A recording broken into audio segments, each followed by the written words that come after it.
తెలంగాణ జై తెలంగాణ. ఆకలైతుందా? మెల్ల మెల్ల ఆకలైతుందా? నాకైతే అవుతుంది. సబితమ్మకు మెల్లగా మెల్లగా మెల్లగా మెల్లగా. డాక్టర్ ఆనంద్ గారి సతీమణి మా చెల్లెలు సబితమ్మకు ముందే చెప్పిన, కొద్దిగా మంచిగా అన్నం పెట్టమ్మా, జ్వరం వచ్చిందని చెప్పిన. మందు ఇస్తా, ఏం పర్లేదన్నా, మందులు ఇస్తా, గోళీ ఇస్తా, మంచిగా తిండి కూడా పెడతా, నువ్వు గట్టిగా మాట్లాడని చెప్పింది. జర నా చెవులలో ఒలిపెట్టకుర్రా అయ్యా, నా చెవులతో జర కూర్చోండి ప్లీజ్, మాట్లాడండి. గౌరవనీయులు, ఈరోజు వికారాబాద్లో జరుగుతున్న మనందరి కుటుంబ సభ్యుల సమావేశానికి అధ్యక్షత వహిస్తున్న వికారాబాద్ జిల్లా పార్టీ అధ్యక్షులు, గౌరవ మాజీ శాసనసభ్యులు, యంగ్ డైనమిక్ అండ్ హ్యాండ్సమ్ నాయకుడు మా సోదరుడు డాక్టర్ మెతుకు ఆనంద్ అన్న గారికి, గౌరవ పెద్దలు, మరి రంగారెడ్డి జిల్లాని గత 2.5 దశాబ్దాలుగా తన సమర్థవంతమైన నాయకత్వంలో ఇంద్రారెడ్డి గారి వారసత్వాన్ని కొనసాగిస్తూ మీ అందరికీ ఒక ఆడబిడ్డగా, ఒక అక్కగా, ఒక చెల్లెగా మీకు అండగా ఉండి ఈ జిల్లాని అభివృద్ధి బాటలో, ఆ సంక్షేమ బాటలో ముందుకు తీసుకొని పోతున్న పెద్దలు శ్రీమతి సబితా ఇంద్రారెడ్డి గారికి, గౌరవ పెద్దలు, ఇప్పటిదాకా అందరూ మిమ్మల్ని రాజకీయ నాయకులు ఆశల పల్లకిలో తిప్పుతారు, కానీ మిమ్మల్ని విమానంలో తిప్పిండు మా అన్న. ఇప్పటిదాకా మిమ్మల్ని విమానం అంతా ఎక్కి దేశయానం దేశం మొత్తం తిప్పిన మా అన్నగారు పెద్దలు party general secretary doctor RS Praveen Kumar గారు, గౌరవనీయులు పెద్దలు, ఈ నియోజకవర్గానికి మెంబర్షిప్ మరియు ఎస్ఐఆర్ కార్యక్రమానికి బాధ్యులుగా విచ్చేసిన పార్టీ రాష్ట్ర నాయకులు శ్రీ గట్టు రామచంద్రరావు గారు, గౌరవ మాజీ శాసనసభ్యులు పెద్దలు శ్రీ మహేశ్వర్ రెడ్డి గారు, శ్రీ పట్నం నరేందర్ రెడ్డి గారు, గౌరవ కార్పొరేషన్ మాజీ చైర్మన్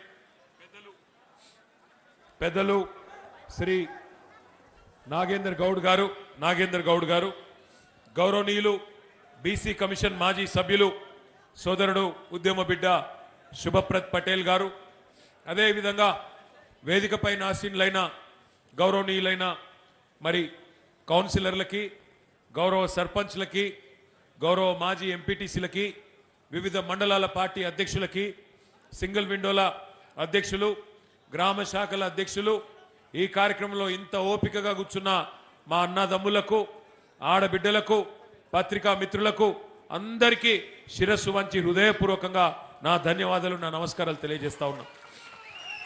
నాకు సబితమ్మ చెప్పింది, మీరు ఉండండి, ఈరోజు జ్వరం వచ్చింది కదా ఇంట్లో ఉండండి అన్నది. నేనన్నా కాదక్క వస్తా అని చెప్పిన. నా స్వార్థం కూడా కొద్దిగా ఉన్నది వికారాబాద్ రావడంలో. పెద్దలు కేసీఆర్ గారు ఎప్పుడు చెప్తుంటారు, వికారాబాద్ కా హవా లాఖో మరీజోం కా దవా. మరి ఇక్కడికి వస్తే ఈ గాలి పీల్చుకుంటే నా జ్వరం కూడా దెబ్బకు మాయమవుతుంది, అట్లే డాక్టర్ సాబ్ కూడా ఉన్నాడు. అందుకే మరి ఇక్కడి గాలి పవిత్రం, ఇక్కడి నేల పవిత్రం, ఇక్కడి నీరు పవిత్రం. అందుకే ఈ గడ్డ మీద కాలు పెడితే ఉన్న రోగాలని నయమైతాయి అని చెప్పి అనుకునే ఇక్కడికి వచ్చిన. మరి మీ అందరికీ తెలుసు, ఇది ముచ్చుకుందా నది జన్మస్థలం, అంటే మూసీ నది పుట్టిన ప్రదేశం మన వికారాబాద్. అనంత పద్మనాభ స్వామి కొలువైన అద్భుతమైన ప్రాంతం, రామలింగేశ్వర స్వామి కొలువున్న ప్రాంతం వికారాబాద్. కొండలు, లోయలు, బ్రహ్మాండమైన సెలయేళ్ళు, అన్నిటి అలవాలం అద్భుతమైన పర్యాటక కేంద్రం. తెలంగాణకు ఒక రకంగా చెప్పాలంటే ఒక హిల్ స్టేషన్ దగ్గరలో హైదరాబాద్కి ఏమైనా ఉన్నదా అంటే మన వికారాబాదే. అందుకే మరి ఇక్కడ నీరు అమృతము, గాలి ఔషధము, ప్రకృతి అద్భుతం. గాలి పీల్చితే రోగాలే మాయమైతే అని చెప్పి మన పెద్దవాళ్ళు చెప్పేది. మరి ఈరోజు ఇక్కడ గాలి మంచిదే, నేల మంచిదే, కానీ ఇక్కడి నాయకులు ఎవరినైతే మనం ఎన్నుకున్నామో వాళ్ళు ఎట్లాంటి వాళ్ళు కూడా ఒక్కసారి మీరు ఆలోచించాలి. ఈ జిల్లా నుంచే స్పీకర్ గారు ఉన్నారు, ఇదే జిల్లా నుంచి ముఖ్యమంత్రి గారు కూడా ఈరోజు ప్రాతినిధ్యం వహిస్తున్నారు. నేను మిమ్మల్ని అందరినీ ఆలోచించమని కోరేది ఒకటే. 2023 నవంబర్ మాసంలో నేను ఇదే వికారాబాద్కి వచ్చిన. ఆనంద్ గారు ఆ రోజు పెద్ద మీటింగ్ పెడితే అందరినీ ఉద్దేశించి ఆ రోజు కూడా మిమ్మల్ని అభ్యర్థించిన. పెద్దలు కేసీఆర్ గారు కూడా వచ్చి మీ అందరికీ చెప్పిండు, అయ్యా ఓటేసే ముందు ఆలోచించండి, మోసపోతే గోసపడతాం, ఆగమైతం, దయచేసి ఆలోచించి ఓటేయండి అని కేసీఆర్ గారు ఒక్కొక్క రైతన్నకు ఒక్కొక్క ఆడబిడ్డకు కాంగ్రెస్ మాయ మాటలు నమ్మకండి అని ఒక్కొక్కరికి చెప్పిండు. విన్నోళ్ళు విన్నరు, విననోళ్ళు వినలేదు. ఏమైంది? వికారాబాద్లో 12,000 ఓట్ల మెజారిటీతోని కాంగ్రెస్ గెలిచింది, బీఆర్ఎస్ ఓడింది. సరే, గెలిచింది కాంగ్రెస్, ఓడింది బీఆర్ఎస్. మరి జరిగింది ఏంది? లాభమా నష్టమా? ఎవరికి జరిగింది ఆలోచించండి. ఎమ్మెల్యేగా గతంలో ఆనంద్ గారు 5 ఏళ్ళు పనిచేసిండు. 5 ఏళ్ళు పనిచేసినప్పుడు ఆనంద్ గారు ఒక డాక్టర్గా కావాలంటే తన ప్రాక్టీస్ ఉన్నది, సంపాదించుకోవచ్చు. భార్య డాక్టరు, ఆయన డాక్టరు, 2 చేతులా సంపాదించవచ్చు. సుఖంగా పిల్లలను చూసుకుంటూ సమాజం గురించి పట్టింపు లేకుండా ఆయన పని ఆయన చేసుకోవచ్చు. కానీ 5 ఏళ్ళు తనలాడిండు. అందులో 2 ఏళ్ళు కరోనా. 1 సంవత్సరం ఎవరికైనా నేర్చుకున్న తందుకే పడుతుంది కొత్త ఎమ్మెల్యేకు. కొన్ని తెలుస్తాయి, కొన్ని తెలివై. ఇప్పుడే ఆయన్నే చెప్పిండు, ఎన్నడూ సర్పంచ్ పని చేయలే, ఎంపీటీసీ పని చేయలే, జెడ్పీటీసీగా పని చేయలే, కౌన్సిలర్గా పని చేయలే. కానీ ఏదో చేయాలి, చదువుకున్నా, పుట్టిన గడ్డ కోసం ఏదైనా చేయాలి అని చెప్పి ముంగటికి వచ్చిండు. పని చేసిండు, రూపాయి లంచం తీసుకోలే. ఎప్పుడు మా దగ్గరికి వచ్చినా, మరి మంచి మాటకారి కూడా మీకు తెలుసు, ఎప్పుడు మా దగ్గరికి వచ్చినా కేసీఆర్ గారి దగ్గరికి కానీ, మంత్రుల దగ్గరికి, మా సబితమ్మ దగ్గరికి కానీ, నా దగ్గరికి కానీ వస్తే ఒకటే అడిగేది, అన్నా మా వికారాబాద్ కొన్ని నిధులు ఇవ్వండి, మా వికారాబాద్ ప్రజలకు మంచి చేయాలని నేను ఎమ్మెల్యే అయినా దయచేసి నాకు సహకరించండి అన్నాడు తప్ప ఎన్నడూ పర్సనల్ పని, ఎన్నడూ రూపాయి పని కూడా తన వ్యక్తిగత స్వార్థం కోసం ఆనంద్ గారు ఎన్నడూ కూడా అడగలేదు. అట్లాంటి నాయకుడు మీకు సేవ చేసిండు. కానీ మనం పోగొట్టుకున్నాం, ఓడగొట్టుకున్నాం. కారణాలు ఏమన్నా కావచ్చు. ఇవాళ మనం ఆలోచించవలసింది ఒకటే, ఆగమాగమై ఓట్లేస్తే, ఆగమాగమై అవతల వాళ్ళు చెప్పే అబద్ధాలు నమ్మి ఓట్లేస్తే ఏమవుతుంది? ఏమవుతుందంటే, మీ స్పీకర్ గారు మీకు ఎమ్మెల్యేగా ఉన్నారు. ఆయన మొన్న చెప్తున్నాడు, ఎక్కడో ఏదో ఊళ్ళో నేను చూసిన వికారాబాద్లో, ఏం చెప్తున్నాడు? కేసీఆర్ మొత్తం అప్పులు చేసి పోయిండు, అందుకే మాకు నడపొస్తలేదు. విన్నారా మీరు కూడా? అది మొత్తం అప్పులు చేసి పోయినా మా కేసీఆర్ అని అబద్ధాలు చెప్తున్నాడు గౌరవప్రదమైన స్పీకర్ స్థానంలో ఉన్న పెద్ద మనిషి గడ్డం ప్రసాద్ కుమార్ గారు. దయచేసి నేను స్పీకర్ గారిని వికారాబాద్ వేదికగా అడుగుతా ఉన్నా, స్పీకర్ గారు, పార్లమెంటరీ ప్రజాస్వామ్య వ్యవస్థలో మీరు రాజ్యాంగబద్ధమైన పదవిలో ఉన్నారు. మీ నోటి నుండి ఇట్లాంటి సత్యదూరమైన మాటలు, అసత్యాలు, అబద్ధాలు, అర్ధసత్యాలు మీ గౌరవాన్ని తగ్గిస్తాయి తప్ప పెంచాయి. ఎందుకంటున్నా ఈ మాట? మీరేమో శాసనసభలో స్పీకర్గా ఉన్నారు, నిండు పార్లమెంటులో కేంద్ర ప్రభుత్వం చెప్పింది, ఆర్బీఐ లెక్కలు తీసుకొని, రిజర్వ్ బ్యాంక్ ఆఫ్ ఇండియా దగ్గర, కాగ్ దగ్గర లెక్కలు తీసుకొని, ఇట్లనే మీలాగనే అనుమానం వచ్చి ఒక భారతీయ జనతా పార్టీ పార్లమెంట్ సభ్యుడు ఆయన అడిగిండు పార్లమెంట్లో కేంద్ర ప్రభుత్వాన్ని, తెలంగాణలో కేసీఆర్ చేసిన అప్పు ఎంత, కేసీఆర్ ప్రభుత్వం చేసిన అప్పు ఎంత అని చెప్పి ఒక బీజేపీ ఎంపీ అడిగిండు. అడిగితే కేంద్ర ప్రభుత్వం పార్లమెంట్ వేదికగా చెప్పిన మాట, కేసీఆర్ ప్రభుత్వం వచ్చినాడు 2014 జూన్ 2 నాడు తెలంగాణ రాష్ట్రం నెత్తి మీద ఉన్న అప్పు 72,000 కోట్లు. కేసీఆర్ గారు దిగిపోయినాడు డిసెంబర్ 3, 2023 తెలంగాణ నెత్తి మీద ఉన్న అప్పు 3,52,000 కోట్లు. అంటే కేసీఆర్ గారు 10 ఏళ్లలో చేసిన అప్పు 2,80,000 కోట్లు.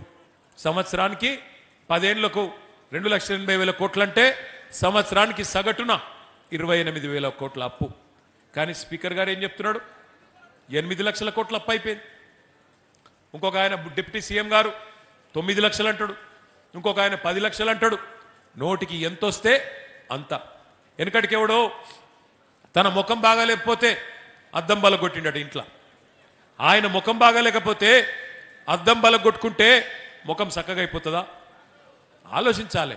నీకు పరిపాలన చేతనైతే లేదు స్పీకర్ గారు, నీ ప్రభుత్వానికి, నీ కాంగ్రెస్ పార్టీకి పరిపాలన చేతనైతే లేదు. నేను ఉత్తగానే అంటలేను, ఓడిపోయిన బాధలు అంటలేను. ఎందుకంటున్నా అంటే సీదా ఒకటే అడుగుతున్న స్పీకర్ గారు, నేను 10 ఏళ్ళు కేసీఆర్ ఉన్నప్పుడు యూరియా దొరుకుతుంది ఎట్లా? కాంగ్రెస్ రాగానే యూరియా మళ్ళొక్కసారి లైన్లు కట్టే పరిస్థితి వస్తుంది ఎట్లా? దమ్ముంటే సమాధానం చెప్పు. మీకు పరిపాలన చేతనైతే రైతులకు యూరియా ఇచ్చే తెలివి కూడా నీ ముఖ్యమంత్రికి ఎందుకు లేదు? నేను అడుగుతా ఉన్నా. ఒక యూరియానే కాదు, కేసీఆర్ ఉన్నప్పుడు కరెంటు చక్కగా వస్తుంది, ఇవాళ కరెంటు చక్కగా రాదు. కేసీఆర్ ఉన్నప్పుడు మంచినీళ్ళు చక్కగా వస్తాయి, ఇవాళ మంచినీళ్ళు కూడా ఇచ్చే తెలివి లేదు. కేసీఆర్ ఉన్నప్పుడు టైంకు రైతు బంధు పడుతుంది, ఇవాళ రేవంత్ రెడ్డి వచ్చినాక రైతు బంధు కూడా దిక్కు లేదు. ఆ రోజు ఏమన్నారు, ఎన్నెన్ని డైలాగులు కొట్టిన రైతులకు ఒక్కసారి యాద్ చేసుకోండి. మర్చిపోతే మీకు చూపెడదామని తెచ్చిన వీడియోలు ఒక్కసారి ఆ వీడియోలు చూపెట్టమ్మా. జరగండి ఆమె స్క్రీన్ కట్టడం జరగండి.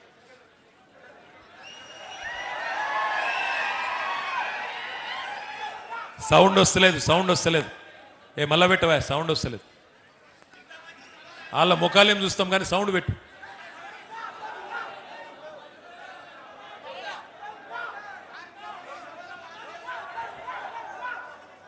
సౌండ్ వస్తలేదు. సరే సౌండ్ ఆయన పెడతాడు కానీ మీకు ఒక్క ముచ్చట చెప్పాలి, అది మళ్ళీ పెడతా. సరే కేసీఆర్ అప్పు చేసిండు, మీ స్పీకర్ అన్నది నిజమే అనుకుందాం. ఒక్క నిమిషం. స్పీకర్ గారు చెప్పారు తీసుకుంటే 10,000 ఇప్పుడు మంచిగా చేసినట్టు పెట్టవా, వీడియో పెట్టు. వస్తుంది రైతు బంధు. కాంగ్రెస్ అధికారంలోకి వస్తే 15,000 వస్తుంది. ఎకరానికి 15,000 రూపాయల సంవత్సరానికి ఇచ్చేటట్టుగా ఒక గ్యారంటీని కూడా మనం ప్రకటించాం. రైతు భరోసా, ఇందులో రైతులకు, కౌలు రైతులకు సంవత్సరానికి ఎకరాకు 15,000 రూపాయలు ఇచ్చే విధంగా, అదేవిధంగా నిరుపేదలైన కూలీలకు సంవత్సరానికి 12,000 రూపాయలు ఇచ్చే విధంగా రైతు భరోసా కార్యక్రమాన్ని రెండో గ్యారంటీ కింద ప్రకటించడం జరిగింది. సో యజమానికి రావాల్సింది యజమానికి ఆయన ఖాతాలో పడుతుంది, కౌలు రైతుకు రావాల్సింది కౌలు రైతుకు వస్తుంది. భూమి లేని వాళ్ళు, ఉపాధి హామీ కూలికి పోయేటోళ్ళకు కూడా ఇందులో మేము మద్దతు పెట్టినాము. అంటే ఇప్పుడు అందరికి ఇస్తారు అంటే ఆల్మోస్ట్, అందుకే అంటే డబుల్ అవుతుంది. ఓవర్లాప్ కాదు, ఇందులో వస్తే ఇందులో రాదు, ఇందులో వస్తే ఇందులో రాదు. కేసీఆర్ అంటున్నాడు కాంగ్రెస్ వస్తే రైతు బంధు బంద్ అవుతుందని. ఎందుకు బంద్ అవుతుందే? మేమేమన్నా దివానగలమా? మాకేమన్నా దమాక్ లేదా? ఇప్పుడు తీసుకుంటే 10,000 ఏమన్నా అంటేనేమో తిట్టిండి అంటారు. మళ్ళా ఏమన్నాడు ఆయనే? ఏమన్నాడు? రైతు బంధు ఎందుకు బంద్ అవుతుందయ్యా? మేమేమన్నా దివానగలమా? మాకేమన్నా దిమాకు లేదా? మరి నేను అడుగుతున్నా స్పీకర్ గారు, 3 సార్లు రైతు బందే కొట్టినోడు ఏమని విలువాలే? రుణమాఫీ చేస్తా అని మోసం చేసినోడు ఏమని విలువాలే? ఎంత పచ్చి అబద్ధపు మాటలంటే, నవంబర్లో తీసుకుంటే 5,000, డిసెంబర్లో తీసుకుంటే 7,500, నవంబర్లో తీసుకుంటే 2,000, డిసెంబర్లో తీసుకుంటే 4,000 పెన్షన్. కేసీఆర్ ముసలమ్మకో ముసలయ్యకో ఇద్దరిలో ఒకరికే ఇస్తుండు పెన్షన్. నేను ఇద్దరికి ఇస్తా. కేసీఆర్ 2,000 ఇస్తే నేను 4,000 ఇస్తా. కౌలు రైతులకు కూడా రైతు బంధు ఇస్తా. పడ్డదా ఒక్క కౌలు రైతుకు? రైతు బంధు పడుతుందా అసలు? రైతు కూలీలకు 12,000 ఇస్తా. పడ్డదా? ఇగో ఇన్ని దగుల్బాజీ మాటలు, దొంగ మాటలు చెప్పి ఇవాళ అధికారంలోకి వచ్చింది ఒక్కటే కాదు, వచ్చి అధికారంలోకి వచ్చిందే కాదు, ఇవాళ మళ్ళొకసారి పచ్చి అబద్ధాలు. ఏమన్నంటే అప్పుల పాలైపోయింది. మేమేం చేస్తాం? మీ స్పీకర్ గారు కదా చెప్పినట్టు అప్పులు అయిపోయినాయి. జరా లొల్లి పెట్టకుర్రా బాయ్, పక్కన మీలో లేదు. ఆగురు కాదండి, కిందికన్నా దిగురు, కొద్దిసేపు డిస్టర్బ్ చేయకండి తను ప్లీజ్. అప్పుల పాలు నిజంగానే అనుకుందాం. 1 నిమిషం ప్రసాద్ అన్న చెప్పింది నిజమే అని 1 నిమిషం అనుకుందాం. మరి సరే, కేసీఆర్ అప్పు చేసిండు. ఏం చేసిండు కేసీఆర్ గారు? అప్పు చేసి ఏం చేసిండు అంటే 200 రూపాయల పెన్షన్ను 2,000 రూపాయలు చేసి 46 లక్షల మంది గరీబోళ్ళకు ఆసరాయిండు కేసీఆర్. అవును, కేసీఆర్ అప్పు చేసిండు. ఏం చేసిండు? అప్పు చేసి 14 లక్షల మంది ఆడపిల్లలకు ఒక్కొక్కరికి 1,00,000 రూపాయలు మేనమామలాగా ఇచ్చి కళ్యాణ లక్ష్మి షాదీ ముబారక్ పేరు మీద 14 లక్షల మంది ఆడపిల్లలకు పెళ్లిళ్ళు చేసిండు. అవును, కేసీఆర్ అప్పు చేసిండు. ఏం చేసిండు? చేసి 15 లక్షల మంది ఆడబిడ్డలకి, మగ పిల్లగాడు పుడితే 12,000, ఆడపిల్ల పుడితే 13,000 రూపాయలు ఇచ్చి వాళ్లకు పెద్ద దిక్కై నిలబడ్డాడు. అవును, కేసీఆర్ అప్పు చేసిండు. 1022 గురుకుల పాఠశాలలు పెట్టి ఒక్కొక్క పిల్ల మీద, ఒక్కొక్క పిల్లోడి మీద 1,20,000 రూపాయలు ఖర్చు పెట్టి దగ్గర 7 లక్షల మంది పిల్లలకు చదువు చెప్పించిండు కేసీఆర్. అవును, కేసీఆర్ అప్పు చేసిండు. ఏం చేసిండు? చేసి మీ వికారాబాదును దశాబ్దాల మీ కలను జిల్లా చేసి ఎస్పీని కలెక్టర్ను ఇక్కడ కూర్చోబెట్టిండు కేసీఆర్. అద్భుతమైన కలెక్టరేట్, అద్భుతమైన ఎస్పీ కార్యాలయం కట్టి దశాబ్దాల మీ కళ వికారాబాద్ జిల్లా కావాలన్న కళ నెరవేర్చిండు కేసీఆర్. అవును, కేసీఆర్ అప్పు చేసిండు. ఏం చేసిండు? చేసి రంగారెడ్డి ఉమ్మడి జిల్లాలోనే ఒక్క మెడికల్ కాలేజీ లేకుండే. అట్లాంటిది రంగారెడ్డి జిల్లాలో ఒక్క మెడికల్ కాలేజీ ప్రభుత్వ రంగంలో లేకపోతే, ఒక్క రంగారెడ్డి జిల్లాలో కాదు, రంగారెడ్డిలో, వికారాబాద్లో, మేడ్చల్లో, మొత్తం 33 జిల్లాల తెలంగాణలో 33 మెడికల్ కాలేజీలు, 33 నర్సింగ్ కాలేజీలు కట్టించి ఎస్సీ, ఎస్టీ, బీసీ, మైనారిటీ పిల్లలకు ఇలా డాక్టర్లు అయ్యే అవకాశాన్ని కల్పించిండు కేసీఆర్. అవును, కేసీఆర్ అప్పు చేసిండు. కరెంటు ఇయ్యక మీరు సతాయిస్తుంటే 1,00,000 కోట్లు ఖర్చు పెట్టి కొత్త సబ్ స్టేషన్లు, కొత్త లైన్లు, కొత్త ట్రాన్స్ఫారంలు అన్ని పెట్టి 24 గంటల కరెంటు రైతులకు ఇచ్చిన మొనగాడు కేసీఆర్. మీరు అంధకారంలో ఇడిచిపట్టిపోతే తెలంగాణని, ఆ తెలంగాణను చక్కగా చేసిండు కేసీఆర్. అవును, కేసీఆర్ అప్పు చేసిండు. 73,000 కోట్ల రూపాయలు 70 లక్షల మంది రైతుల ఖాతాల్లో 11 సార్లు వేసిన నాయకుడు భారతదేశ చరిత్రలో ఒకే ఒక్కడు కేసీఆర్. నేను అడుగుతున్నా స్పీకర్ గారిని, రేవంత్ రెడ్డి గారిని, మరి కేసీఆర్ అప్పు చేస్తే ఏం చేసిండు అంటే ఇంకో గంట చెప్తా నేను. గన్ని పథకాలు ఉన్నాయి మనం చేసినాయి. మరి మీరొచ్చి 2.5 ఏళ్ళ 100 రోజుల్లోనే 6 గ్యారంటీలు అంటివి, 100 రోజుల్లోనే అటున్న చంద్రుణ్ణి తీసుకొచ్చి ఇటు పెడతా అంటివి. మరి ఏమా? 100 రోజుల్లోనే విద్యా భరోసా కార్డు, 100 రోజుల్లోనే రైతు భరోసా, 100 రోజుల్లోనే మహిళలకు 2,500 ఒక్కలకన్నా ఇచ్చినవా? ఇది ఒక ఎస్సీ రిజర్వ్డ్ నియోజకవర్గం. నేను అడుగుతున్న స్పీకర్ గారిని, మీరే కదా చేవెళ్లలో ఎస్సీ డిక్లరేషన్ అని పెట్టి దళిత బంధు కాదు, మేమొస్తే కేసీఆర్ 10 లక్షలు ఇస్తుండు, మేము 12 లక్షలు ఇస్తామన్నావు, యాదికున్నదా? ఇంకా అందానికి అంబేద్కర్ గారి పేరు పెట్టిండు, అంబేద్కర్ అభయ హస్తం అని చెప్పి. ఇచ్చినవా 12 పైసలు అనేవనికన్నా? ఇచ్చిండా? వికారాబాద్లో మన స్పెషల్గా ఇచ్చిరా? ఏమి ఇచ్చిరా? అయ్యలేదా? ఒక్క హామీ అని నిలబెట్టుకున్నాడా? 100 రోజులు, 6 గ్యారంటీలు, 420 హామీలు, 13 డిక్లరేషన్లు, ఒక్క పనన చేసిండా? ఇలా ముఖ్యమంత్రి గారిని అడిగితే గట్టిగా, ఏమైనా రేవంత్ రెడ్డి ఉన్నావు 3 ఫీట్లు కానీ 30 ఫీట్లో లెక్క మాట్లాడుతీవి, పెద్ద పెద్ద డైలాగులు కొడుతీవి, తీస్మార్ ఖాన్ లెక్క మాట్లాడుతీవి కదా, ఏమైనా మరి 100 రోజులు ఎడవాయంటే ఇప్పుడు కొత్త డైలాగ్ నేర్చుకున్నాడు. ఎంత కండలు తిరిగినోడైనా 3 నెలలనే పిల్లలు పుట్టిస్తాడా? మాకు తెలియదా? 3 నెలల పిల్లలు పుట్టారని. మాకు పెళ్ళిళ్ళు కాలే, మాకు పిల్లలు లేరా? మనకు తెలియదా 9 నెలలకు పిల్లలు పుడతారని? దానికి ముఖ్యమంత్రి చెప్పన్నా? మరి నేను అడుగుతున్న వికారాబాద్లో, అయ్యా స్పీకర్ గారు, ఇక ఆయన చెప్తలేడు, నువ్వన్నా చెప్పు. 3 నెలల పిల్లలు పుట్టారు, సరే ఒప్పుకుంటా, కానీ మరి 30 నెలలకు కూడా పుట్టకపోతే నిన్నేమని విలువాలే? నేనేం అంటలేను సుమా, నేనేం అంటలేను, అడుగుతున్నా గంతే. రేవంత్ రెడ్డి చెప్తలేడు కదా, మరి గడ్డం ప్రసాద్ అన్న చెప్తాడేమో అని అడుగుతున్నా. సిగ్గుండాల మాట్లాడడానికి, ఇంకా సిగ్గు లేకుండా ఇష్టం వచ్చినట్టు మాట్లాడుతూ రాప్పులు సొప్పులు అని. అయిపోయింది, మీ టైం అయిపోయింది. శిశుపాలుడు కదా 100 తప్పులు చేసేదాకా ప్రజలు ఎదురు చూసినట్టు కాంగ్రెస్ వాళ్ళ తప్పులు కూడా లెక్క పెడతా ఉన్నారు. టైం దగ్గర పడ్డది. తొందరలోనే కేల్ ఖతం దుకాణం బంద్ అయ్యే రోజు ఎక్కువ దూరం లేదు. ఒక్క మాట నేను మీ అందరికి చెప్తా ఉన్నా, ఒక్క మాట మిమ్మల్ని అందరినీ ప్రార్థిస్తా ఉన్నా. దయచేసి ఇప్పుడే ఆనంద్ గారు చెప్తున్నారు, అన్నా కేసులు పెడుతున్నారు అన్నా అని. ఎవరి మీద ఎక్కువ కేసులు అవుతాయో వాళ్ళే పెద్ద లీడర్లు అవుతారు. నేను ముందే చెప్తున్నా, భయపడితే నడవది. కానీ ఒకటి మాత్రం పక్కా, మీ వర్కింగ్ ప్రెసిడెంట్గా కేసీఆర్ గారు ఇచ్చిన బాధ్యత, దానిలో భాగంగా నేను చెప్తా ఉన్నా, మళ్ళీ గవర్నమెంట్ వచ్చుడు పక్కా, అందులో ఏం అనుమానం అవసరం లేదు. 2028లో నవంబర్ డిసెంబర్లో మళ్ళీ తిరిగి కేసీఆర్ గారు ముఖ్యమంత్రి కావడం పక్కా, అందులో ఎవరికే అనుమానం అవసరం లేదు. రేవంత్ రెడ్డికి కూడా తెలుసు, ప్రసాద్ అన్నకు కూడా తెలుసు. అందుకే అందిన కాడికి దోసుకో అనే స్కీమ్ పెట్టుకొని దోసుకుంటా ఉన్నారు. ఉన్నంతల్నే ఉన్నప్పుడు, దీపం ఉన్నప్పుడే ఇల్లు చక్క పెట్టుకోవాలని చెప్పి, అధికారం ఉన్నప్పుడే దోసుకునే కార్యక్రమం పెట్టుకొని కార్యక్రమాలు చేస్తూ ఉన్నారు. కానీ ఒక్కటి మాత్రం పక్కా, ఇక్కడున్న పోలీస్ అధికారులకు నేను చెప్తా ఉన్నా, వికారాబాద్లో డ్యూటీ చేయండి, డ్యూటీ చేయండి, కానీ అతి చేయకండి. చేస్తే మాత్రం ఒక్కొక్కరిని గుర్తు పెట్టుకొని, నేను మా ఆర్ఎస్ ప్రవీణ్ అన్న ఇద్దరం కలిసి తప్పకుండా మళ్ళీ అధికారంలోకి వచ్చినాక మిత్తితో సహా మీకు ఇచ్చే బాధ్యత నాది. మిత్తితో సహా తప్పకుండా ఇస్తామని చెప్తా ఉన్నా. దయచేసి అతి చేయకండి. రేవంత్ రెడ్డి చెప్పిండు, ప్రసాద్ అన్న చెప్పిండు కాబట్టి నేనేదో చేస్తా నడవది. స్పీకర్ పదవి, ముఖ్యమంత్రి పదవి ఊస్టింగ్ అయితే ఈ పక్కా ప్రజలు తలుసుకుంటే 2 పదవులు కూడా ఊసిపోతాయి. జాగ్రత్త అని చెప్తా ఉన్నా. ఇంకొక మాట కూడా నేను అడుగుతా ఉన్నా ఇక్కడికున్న మా సోదరులను సోదరిమణులను. 10 ఏళ్ళు కేసీఆర్ ప్రభుత్వం ఉండే, 10 ఏళ్ళు మరి ఆనాడు మన నెత్తి మీద మన మెడ మీద కత్తి పెట్టిండు నరేంద్ర మోడీ.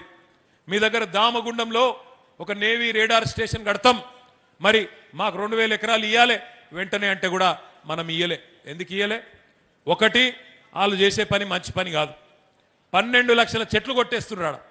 12 లక్షలు అది ఎక్కడ?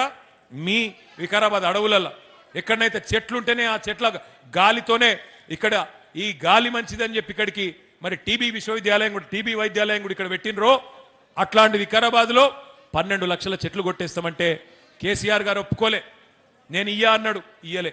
కానీ ఈరోజు దామగుండం రాడార్ కేంద్రం కోసం కేంద్రం ఒక మాట అడగంగానే బడే బాయ్ ఏక్ బాత్ బోల్ దియే తో छोटे भाई मान गए, दे दिए देने के बाद क्या हुआ? अभी ఒక్క మాట అనగానే రేవంత్ రెడ్డికి మోడీ అంటే భయం.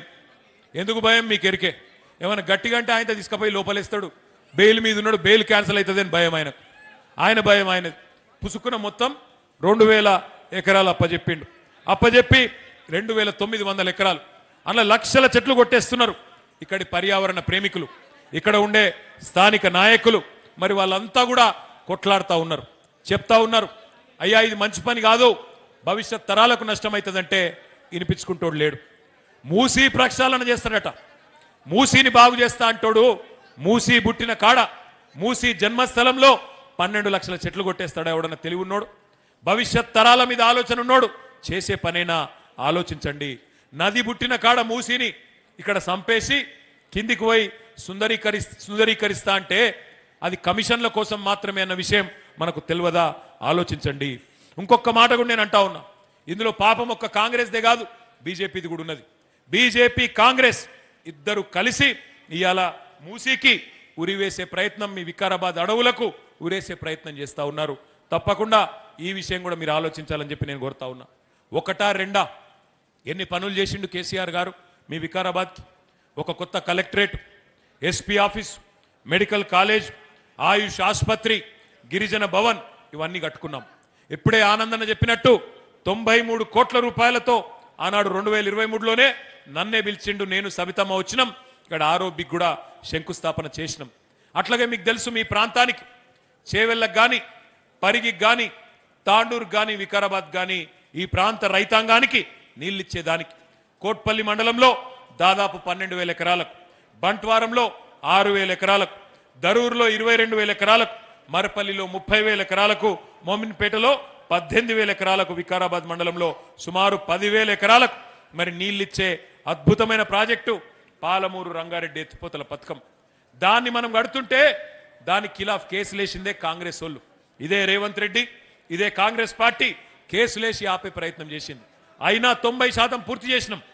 30,000 కోట్ల ప్రాజెక్టులో 27,000 కోట్ల పని పూర్తి చేసినాం. పూర్తి చేసి మరొక పంపు కూడా చాలు చేసినాం. రేవంత్ రెడ్డి గారి ప్రభుత్వం చేయాల్సిందల్లా ఒకటే, రిజర్వాయర్లు మనమే కట్టినాం. ఉద్దండాపూర్ రిజర్వాయర్ ఎక్కడి నుంచి అయితే మీకు నీళ్లు రావాలో ఆ రిజర్వాయర్ కూడా పూర్తయింది.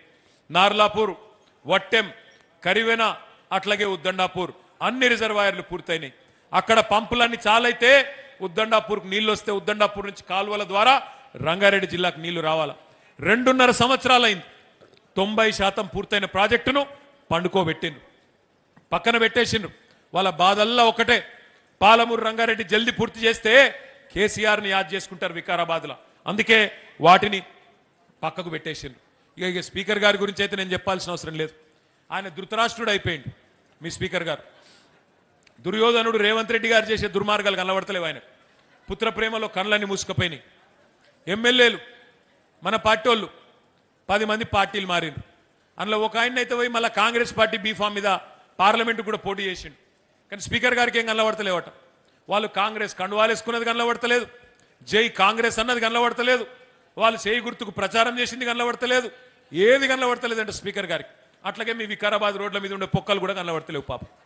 గట్ల అయిపోయింది ఇలా ధృతరాష్ట్రుడికి పరిస్థితి అయిపోయింది స్పీకర్ గారు. ఒకటి మాత్రం పక్కా, ఇవాళ ఆనంద్ గారు గెలిచినా ఓడినా మీ అందరి మధ్యనే ఉన్నాడు, మీకోసమే నిలబడ్డాడు. అట్లాగే మరి వికారాబాద్లో చేసిన పనులు కూడా చాలా ఉన్నాయి. భూములు ఇక నాకంటే బాగా మీకు తెలుసు. భూములు ఎంత ధర ఉండే ఆనాడు రియల్ ఎస్టేటు, ఇవాళ ఎట్లా ఉన్నదో నాకంటే బాగా మీకే తెలుసు. మార్పు బాగుందా వికారాబాద్లో? రియల్ ఎస్టేట్ వాళ్ళు చెప్పాలి, బాగుందా మార్పు? రియల్ ఎస్టేట్ కిందికి అయిందా లేదా? అయిందా? మరి అన్ని అనుముల బ్రదర్సే బుక్కుతుంటే భూములన్నీ అన్ని అనుముల కుటుంబ సభ్యులే, రేవంత్ రెడ్డి గారు అన్నదమ్ములే అన్ని మింగుతుంటే తిరుపతి రెడ్డి ఒక దిక్కు, కొండల రెడ్డి ఒక దిక్కు, కృష్ణారెడ్డి ఒక దిక్కు, ఇంకో రెడ్డి గారు ఇంకో దిక్కు, నలుగురు 4 దిక్కుల తలిగి రేవంత్ రెడ్డి కుటుంబ సభ్యులే మొత్తం మింగుతుంటే ఇకేం మిగులుతుంది? రియల్ ఎస్టేటు మొత్తం ఆగమైపోయింది. ఈ 2.5 సంవత్సరాలలో లక్షల మంది ఆధారపడే రియల్ ఎస్టేట్ రంగారెడ్డి వికారాబాద్ జిల్లాల్లో మొత్తం ఛిద్రం చేసిండు. నేను మీ అందరినీ ప్రార్థించేది ఒకటే, మీ దగ్గర 284 బూతులు ఉన్నాయి, పోలింగ్ బూతులు మీ అందరికి ఉన్నది. 83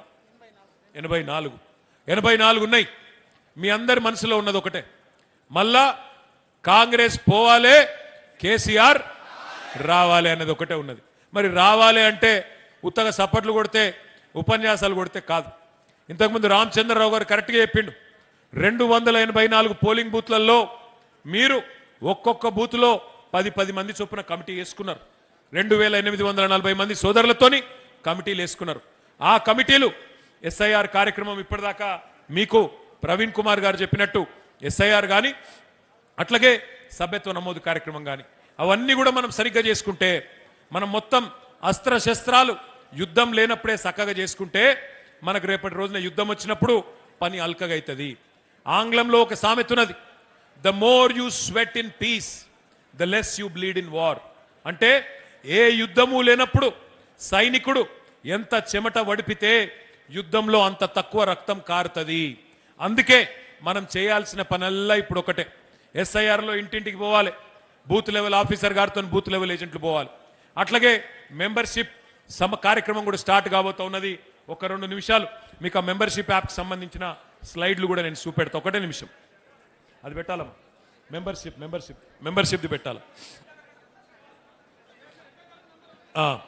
ఇది ఒక్క నిమిషం చూడాలా మీరు. ఇప్పుడు ఈ మెంబర్షిప్ యాప్ మీ ఫోన్లలోనే ఉంటుంది. బూత్కి 2 చొప్పున ట్రైనింగ్ ఇస్తాం. ఇలా ఏం లేదు, చాలా అల్కట్ పని. Next slide. నెక్స్ట్. ఇలా ఏం లేదు, 7 వరుసగా 7 స్టెప్లలో మొత్తం మెంబర్షిప్ అయిపోతుంది. ఏం లేదు, ఇప్పుడు మీరు మీ ఆనంద్ గారి ఇంటికి పోయినారు, ఆయనను మెంబర్గా చేర్చుకోవాలి. మెంబర్గా చేర్చుకోవాలి అంటే మరి ఆనంద్ గారు వెంటనే ఆయన పేరు చెప్తాడు, మీరు ఆనంద్ అని టైప్ చేయాలి ఆ యాప్లో. ఆ ఊర్లో ఉండే ఆనందుల పేర్లన్నీ వస్తాయి. అందులో మెతుకు ఆనంద్ ఎక్కడున్నాడు చూసుకొని అది క్లిక్ చేయాలి. మెతుకు ఆనంద్ అని కొట్టంగానే మెతుకు ఆనంద్ వివరాలన్నీ యాప్లోకి వచ్చేస్తాయి. అడ్రస్సు, తండ్రి పేరు, అట్లాగే వాళ్ళ ఎక్కడుంటారు ఏంది మొత్తం వస్తాయి. వెంటనే ఆనంద్ అన్నను ఫోన్ నంబర్ చెప్పన్నా అనాలి. ఫోన్ నంబర్ చెప్తాడు. చెప్పంగానే ఆ ఫోన్ నంబర్కు ఓటీపీ వస్తుంది. ఓటీపీ అంటే ఎరికే కదా, 1 టైం పాస్వర్డ్. చాక్లెట్ ఇవ్వమంటావా? మరి ఇప్పటిదాకా ప్రవీణ్ అన్న చాక్లెట్లు తినిపించి చెడగొట్టిండు. ఓటీపీ రాగానే అప్పుడు నెంబరు పోతుంది అందులోకి. తర్వాత సాధారణ సభ్యత్వం అయితే 10 రూపాయలు, లేదంటే 50 రూపాయలు. అది మీరు గూగుల్ పే ద్వారా కట్టొచ్చు, లేదా అవసరమైతే ఆడ మీకు అదొకటి ఉంటుంది, పేటీఎం ఉంటుంది, దాని ద్వారా కట్టొచ్చు, లేదంటే క్యాష్ అన్న కట్టొచ్చు. కట్టంగానే అది అయిపోతుంది. ఆ తర్వాత వెంటనే మీ ఫోటో తీసుకుంటారు. ఫోటో ఎందుకో నేను వెంటనే చెప్తా. ఫోటో తీసుకుంటారు. ఇదంతా అయిపోతే మెంబర్షిప్ అయిపోతుంది. ఫోటో ఎందుకు? Next slide. ఫోటో ఎందుకు అంటే ఇగో ఇట్లాంటి బ్రహ్మాండమైన ఐడి కార్డు మీ అందరికీ ఒక్కొక్కరికి ఆనందన స్వయంగా మీకు అందజేస్తాడు. ఏమొస్తుంది ఐడి కార్డుతోని? రేపు మీరు మన గవర్నమెంట్ వచ్చినాక ఏ సర్కారు దఫ్తర్కి పోయినా, అరే ఈయన కేసీఆర్ గారు మనిషి, మెతుకు ఆనంద్ గారు మనిషి, సబితమ్మ మనిషి, జాగ్రత్తగా ఈయనకు మంచిగా చూసుకోవాలి, పని చేసి పెట్టాలి అని అధికారులు గౌరవం ఇచ్చే విధంగా ఆ ఐడి కార్డు మీకోసమే తయారు చేసి మీకు ఇవ్వబోతా ఉన్నాం. అందుకే మిమ్మల్ని అందరినీ కోరేది నేను, మెంబర్షిప్ అట్లాగే ఎస్ఐఆర్ 284 బూతులు ఉన్నాయి మీకు. మీరందరూ కొంతమంది నాయకులు ఉంటారు ఇక్కడ. ఎట్లా అంటే అన్న నేను మండల స్థాయి నాయకుడిని, నేను బూతులో తిరుగుతున్నా అంటాడు. అట్లాగే ఇంకో నాయకుడు ఉంటాడు, అన్న నేను రాష్ట్ర స్థాయి నాయకుడిని, నేను గీడ తిరుగుతున్నా అంటాడు. దయచేసి నేను దండం పెట్టి చెప్పేది ఒకటే, మీరు ఎంత పెద్ద నాయకుడైనా ఇంట గెలిచి రచ్చ గెలవాలి. ముందు మీ బూతుల గెలవాలి, మీ బూతుల మెజారిటీ తేవాలి, మీ ఊర్ల మెజారిటీ తేవాలి. తెస్తేనే రేపటి రోజున రాష్ట్రంలో వికారాబాద్ హెడ్ క్వార్టర్లో గులాబీ జెండా ఎగురుతుంది. లేకపోతే ఎవలపాటికి వాళ్ళే నా బూత్ మంచిగానే ఉంది నేను దేశమంతా తిరుగుతా అంటే లాభం లేదు. అందుకే 284 బూతులలో నేను గట్టు రామచంద్రరావు గారిని, ఆనంద్ గారిని కోరేది, ఏ బూత్ కా బూతే ఆర్గనైజేషన్ జరగాలి, ఏ బూత్ మెంబర్షిప్ అక్కడే జరగాలి, ఏ బూత్లో జరగాల్సిన SIR కార్యక్రమం అక్కడే జరగాలి. ఏమన్నా ఇబ్బంది ఉంటే రామచంద్రరావు గారు, ఆనంద్ గారు మీకు అన్ని రకాలుగా అసిస్టెన్స్ అందించడానికి సిద్ధంగా ఉన్నారు. మరి మీకు కూడా ఆకలి అవుతుంది, నాకు కూడా ఆకలి అవుతుంది. ఎంతకంటే ఎక్కువ మీ ఓపికకు పరీక్ష పెట్టకుండా గులాబీ జెండా ఎగరేద్దాం, తిరిగి మళ్ళీ అధికారంలోకి వద్దాం, వికారాబాద్ను మళ్ళీ అధికార బాట నడిపిద్దామని చెప్పి, అభివృద్ధి బాట నడిపిద్దామని చెప్పి తెలియజేస్తూ జై తెలంగాణ.